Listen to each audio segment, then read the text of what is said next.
Sawyer here. Answering questions. Interesting moments. Question number 7. Well, one interesting moment was when we fasted on water for 2 weeks in the desert outside of western Phoenix. We started off planning to fast on air. In other words, nothing. After the first day, and this wasn't the first time we were fasting, but it was the first time we fasted on so little.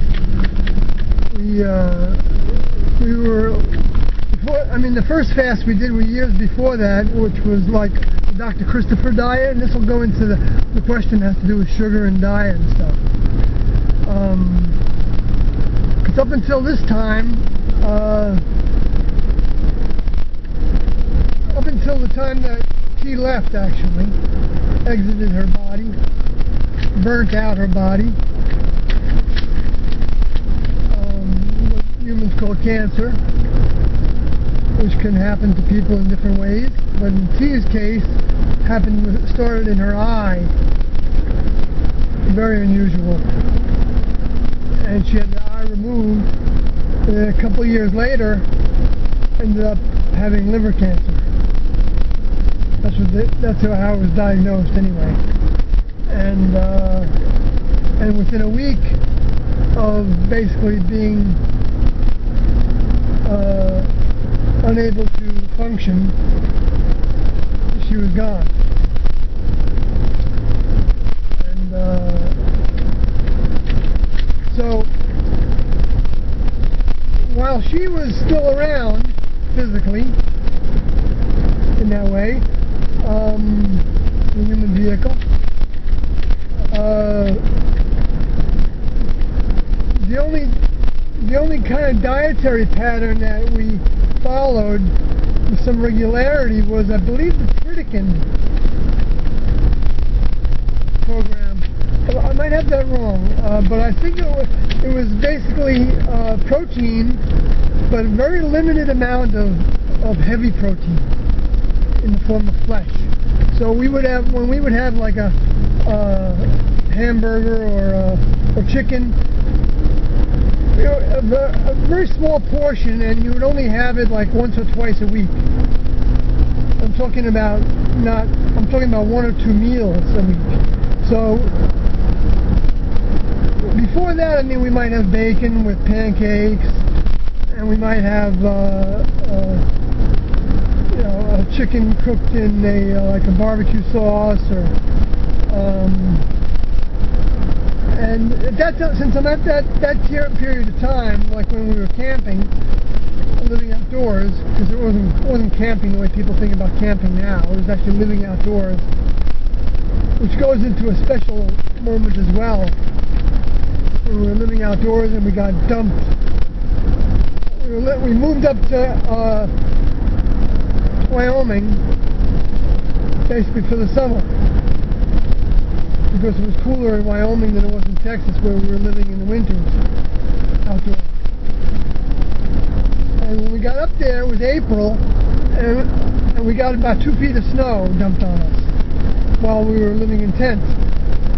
And he and I were leasing a space on a huge ranch that was definitely hundreds and hundreds of acres up in Wyoming.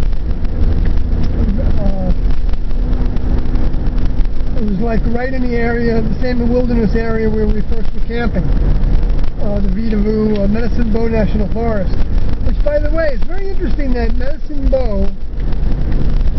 was considered to be like fertilizer for the students, and that was in the form of lessons, but it was also in the form of bombardment of discarnates, of thoughts and desires of the past,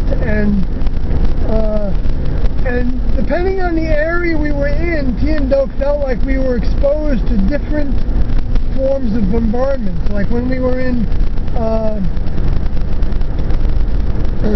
Utah briefly, near Salt Lake City, Doe felt like the influences were very strong, and that they didn't want to subject the classroom to those influences for too long of a period of time. Because it was a very isolated environment, the classroom. Next level, we weren't subject to the same kind of influences that humans are subject to, but we also were not fighting. I mean, we didn't have all the distractions that humans have, and we were trying to eliminate all the human behaviors of sensuality and family opportunity, family involvements, and entertainment and career, searching for a career or pursuing career goals and climbing the ladders and corporate ladders and just making ends meet, dealing with poverty and whatever. Those things are very hard to deal with, but they also are distracting from the overcoming that a member of the next level, a student of the member of the next level, needs to accomplish in order to remain in the classroom. And that's what it is. It's remaining in the classroom through thick and thin, so that when you're faced with bombardment of doubts that Tien Do are who they say they are, or doubts that you can overcome your sensuality, or doubts that you're going to have the food you want, and it can be, or that you're going to have some fun, and or that you're going to be able to go out and when you want to do what you want to do when you want to do it, various likes and dislikes of different things, of clothing, and all those things had to be overcome, the need for, and or the habit of, or the addiction to. And it's not that we had to do without everything, like an ascetic that, like the Buddha was said to be someone who got rid of everything, which I don't doubt that was part of a next level program initially. Or just like everything else, it was changed into a Luciferian program, like all the other religions.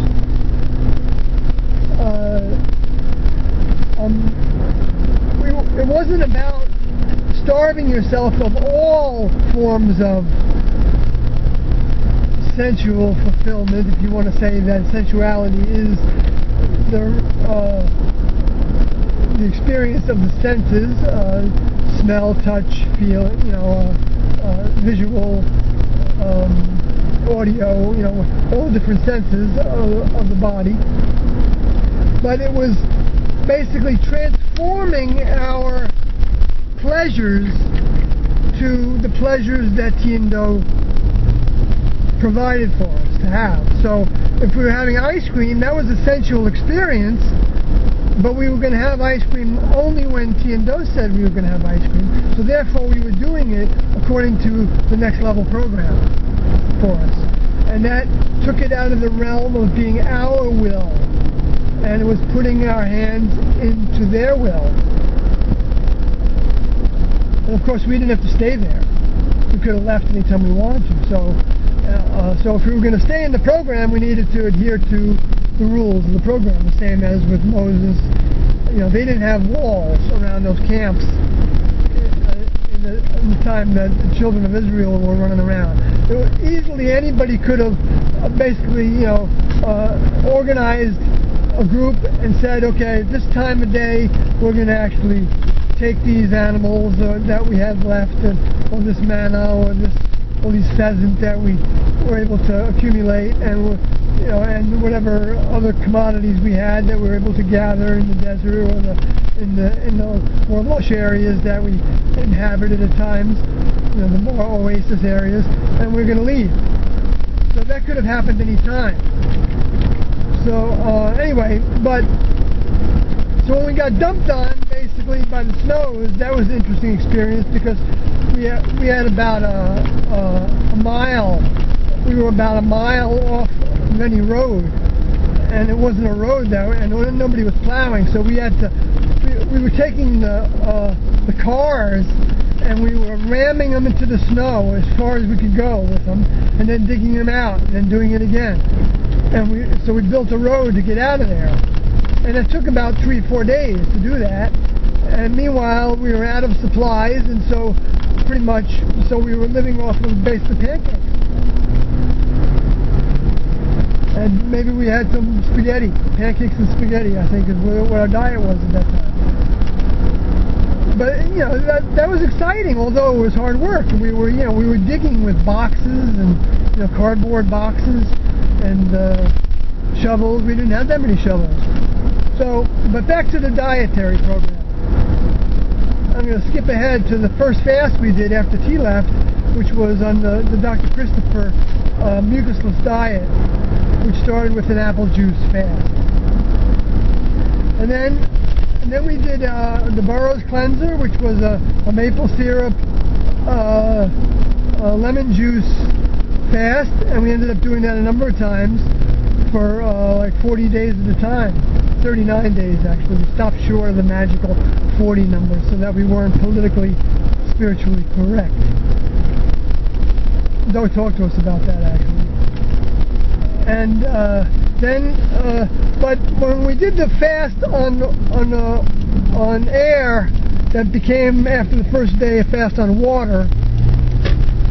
We were living in the desert, and we had satellite dishes that were portable, big, you know, 8-foot dishes. We had 2 of them, and we built stands for them so that they could be taken apart instead of, you know, having to sink them into concrete pillars like they do for properties.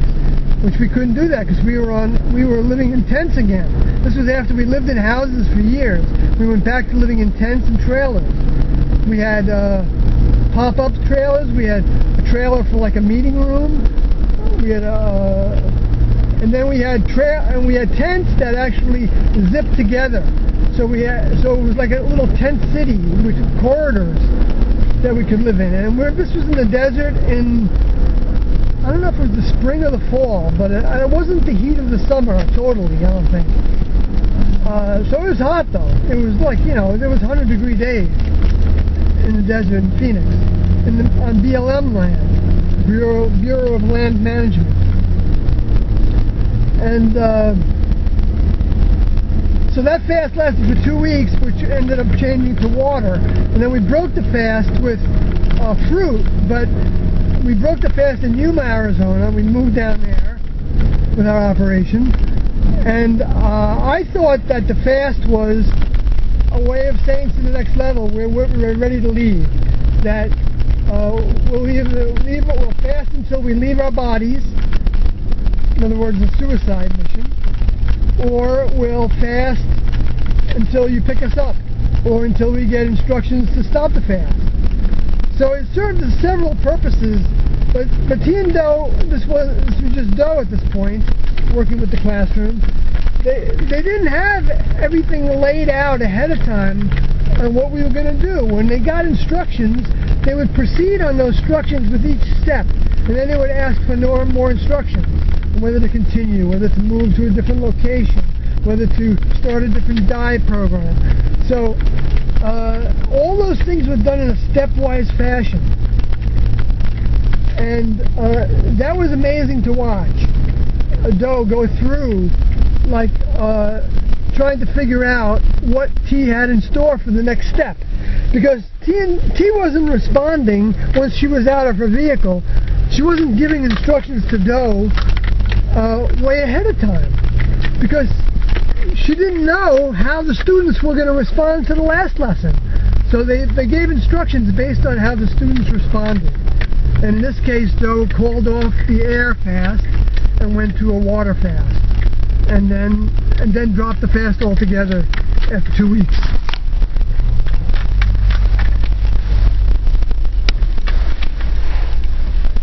So I guess I'll finish it for now.